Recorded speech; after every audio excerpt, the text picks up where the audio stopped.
요즘 같은 시장에서 투자받기 정말 어렵죠? 대체 VC들은 뭘 보고 투자를 결정하는 걸까요? 오늘 그 벤처 캐피탈리스트의 머릿속으로 한번 직접 들어가 보겠습니다. 그들이 진짜로 원하는 게 뭔지 그 속내를 한번 파헤쳐 보죠. 아마 창업을 준비하시거나 이미 하고 계신 분들이라면 정말 매일같이 고민하는 질문일 겁니다. 아, 내 아이디어는 정말 좋은데 왜 투자를 못 받지? 하고요.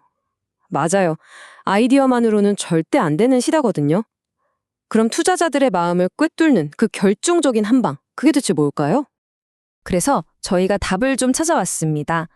바로 한국투자 엑셀러레이터의 이탕림 실장님이 공개한 투자 플레이북인데요.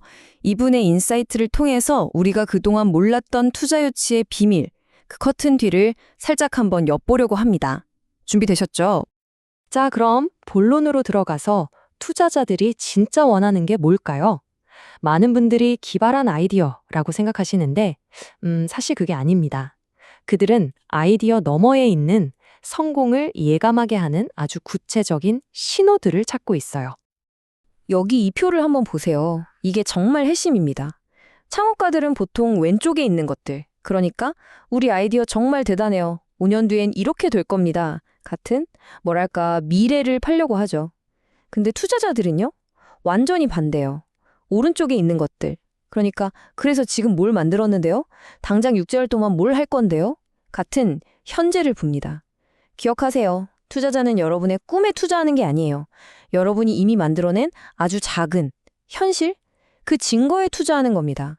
이 생각의 차이를 이해하는 게 첫걸음이에요. 그래서 투자자를 만나면요. 그분들 머릿속은 사실 딱 이 4가지 질문으로 꽉 차 있다고 보시면 돼요. 왜 당신이죠? 왜 이 팀이어야 하죠? 그래서 뭘 증명했나요? 당신 편은 누가 있나요? 전부 다 뭐에 대한 질문이죠? 맞아요.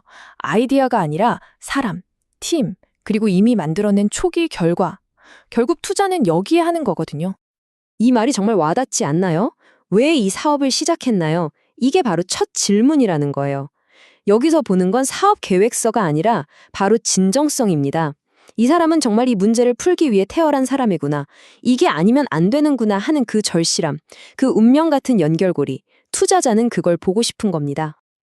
자, 그럼 이론은 여기까지 하고 실제 사례를 보면 훨씬 더 와닿겠죠?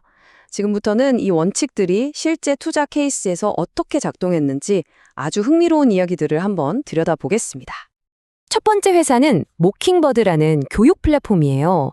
이 회사가 투자받을 때 유저 수가 4,500명이었대요. 솔직히 4,500명이면 그렇게 많은 숫자는 아니잖아요? 그런데도 투자를 받았어요. 왜일까요? 투자자들은 그 숫자 뒤에 숨겨진 걸 봤던 거죠. 바로 유저들의 미친 듯한 몰입도. 그냥 가입만 한 10만 명보다 매일 들어와서 열광하는 4,500명이 훨씬 더 강력한 신호라는 걸 보여준 완벽한 사례입니다.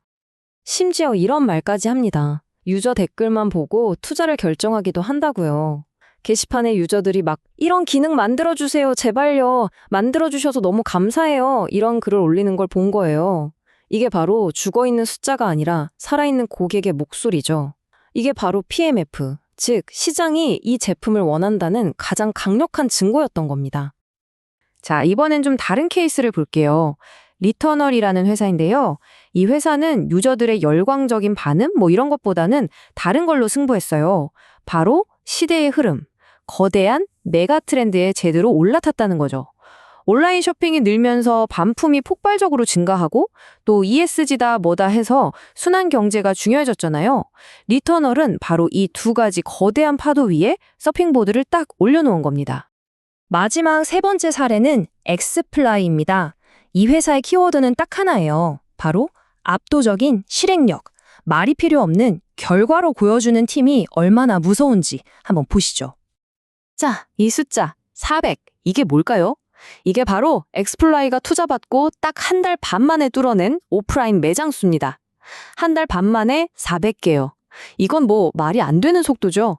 100마디 말보다 화려한 사업 계획서보다 우리는 이만큼 해냅니다 라는 걸 보여주는 이 숫자 하나가 모든 걸 끝내버린 겁니다.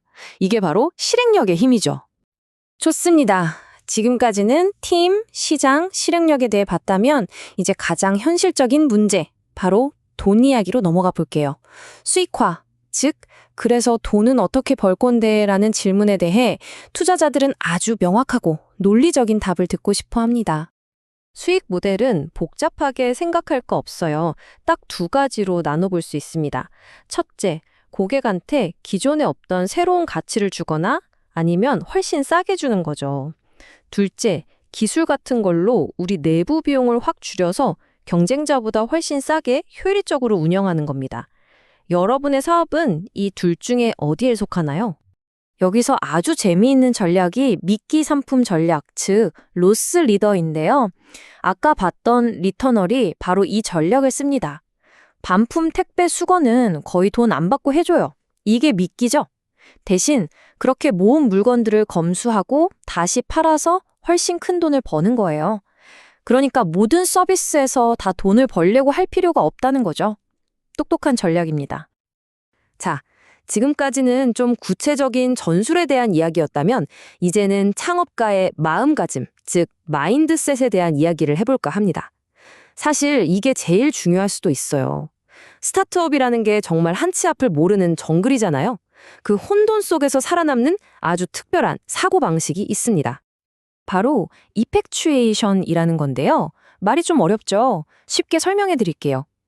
보통 우리는 에베레스트 산에 가야지 하고 목표를 정한 뒤에 지도를 찾잖아요. 이펙추에이션은 반대예요.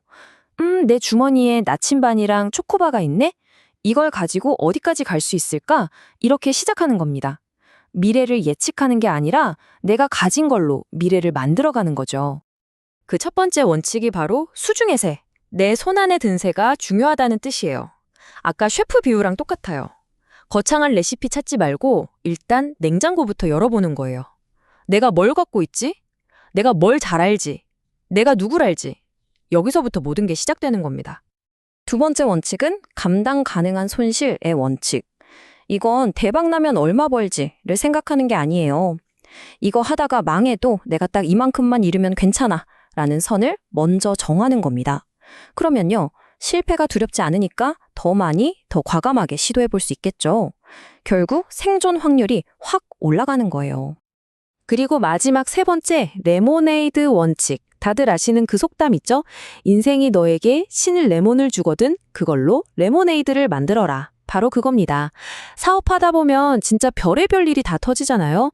예상치 못한 위기, 실패 이런 것들을 그냥 좌절의 재료로 쓰는 게 아니라 이걸로 뭘 해볼 수 있지?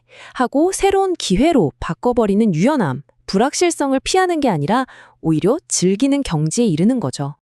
자, 그럼 오늘 이야기한 모든 것들을 딱 정리해서 여러분이 투자자를 만나러 가기 전에 스스로에게 던져봐야 할 최종 체크리스트를 만들어 봤습니다. 이것만은 꼭 점검하고 가세요. 투자 피칭은요, 결국 한편의 스토리텔링입니다. 바로 이 네 가지 증거로 이야기를 만드는 거죠. 나는 이 문제를 풀기 위해 태어난 사람이고 창업자 시장 적합성?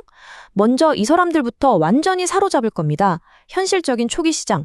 보세요. 벌써 이만큼의 사람들이 열광하고 있어요. 개념 증명. 그러니 이 정도의 돈을 주시면 이 성공을 훨씬 더 크게 만들 수 있습니다. 명확한 요청. 어때요? 이 네 가지 증거가 모이면 정말 강력한 스토리가 되지 않나요? 오늘 이야기 여기서 마무리하면서 여러분께 마지막 질문 하나를 던지고 싶습니다. 여러분은 투자자에게 바로 오늘, 지금 당장 보여줄 수 있는 단 하나의 증거가 무엇인가요? 5년짜리 계획서 말고요. 지금 당장 만들 수 있는 아주 작은 증거 말입니다. 모든 위대한 시작은요, 결국 그 작은 증거 하나를 만드는 행동에서부터 출발하니까요.